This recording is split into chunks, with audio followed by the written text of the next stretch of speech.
So, Millie, thank you so much for coming in today. We've just started mounting some of the mannequins, and I realise that for you, these are things that have been very personal and they've been in Annabelle's wardrobe for so many years. How does it feel just walking and seeing them like this? It's absolutely amazing. I mean, I'm so glad that they're not sitting in the cupboard.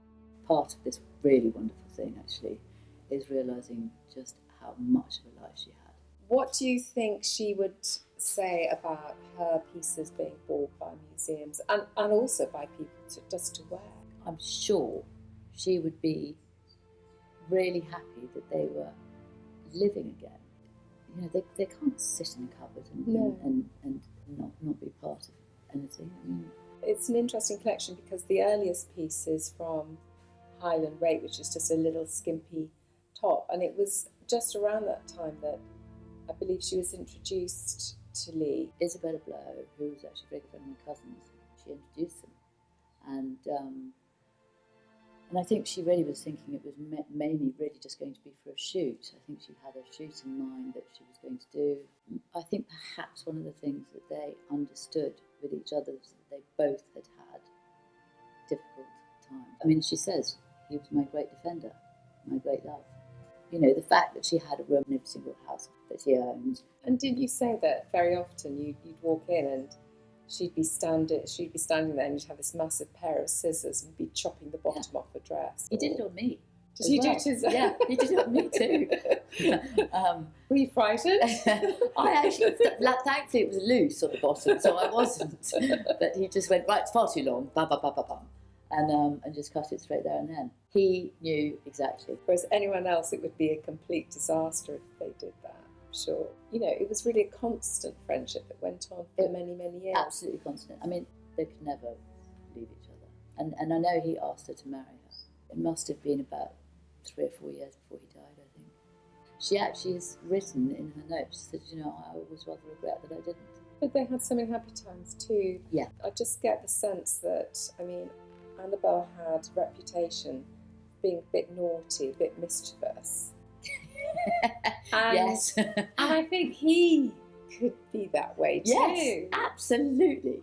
I mean, so they were like the terrible twins when they were together at times. I think I'm sure. That's absolutely.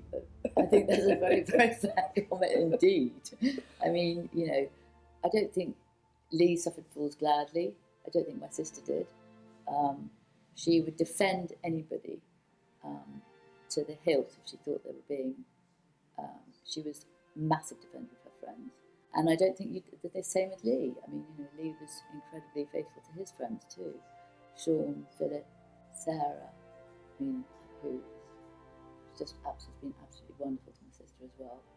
The later part of the auction, because it's mainly chronological, there's glorious, wearable, colourfully printed dresses and beautiful little clutch bags and things.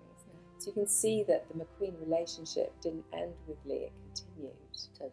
I remember reading, you gave me the most wonderful manuscript to read, which was a fairy story in essence. Yeah. Because Annabelle was a very talented writer. Fantastic writer. Beautiful way with words and a wonderful imagination. Yeah. I was struck by the beginning of it where she describes the colours that she sees, and it's black and white and blood red. Yeah. They're very much the colours of the collection. So he was really, really influenced by what she'd written, and it's about a girl who emerges from the tree, which is like her mother, and she somehow goes through a giant's garden and into a castle where she's being chased, and there's a prince pursuing her. Yeah. And it's quite gothic. It is quite gothic, yeah. And then she rushes back and wants to go back to the tree, into the safety of the tree. But, you know, you see that this was not just an ordinary friendship.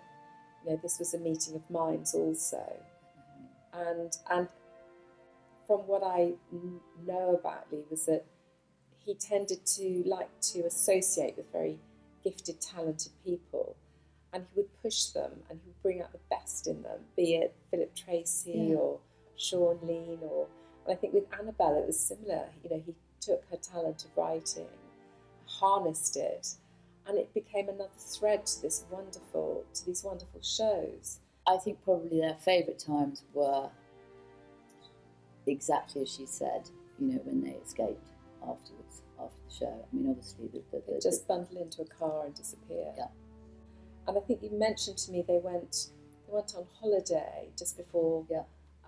Plato collection. Before the Plato, Yeah. that was going to be the next collection. Tell me a little bit about it. They used to love going scuba diving, and basically they went off to go scuba diving there in the Maldives. And I think, yes, there was this amazing moment. Annabelle says that she walked into the room, into his bedroom, and there were these sketches on the floor, and then she sort of got to the last one of these sketches, and she just said, "You've done it." She said, and she says in her own words, I mean, she said, "I had tingles down my spine. I knew this was it." It is one of the most beautiful collections he ever made, and there are some great pieces belonging to Annabelle from that show in this sale. But also, what I love are the sort of shipwreck boots, which is sort of made of leather, green verdigris effect with rivets and bolts to form the heels, as though it's some kind of rusting subterranean shipwreck. They're just beautiful.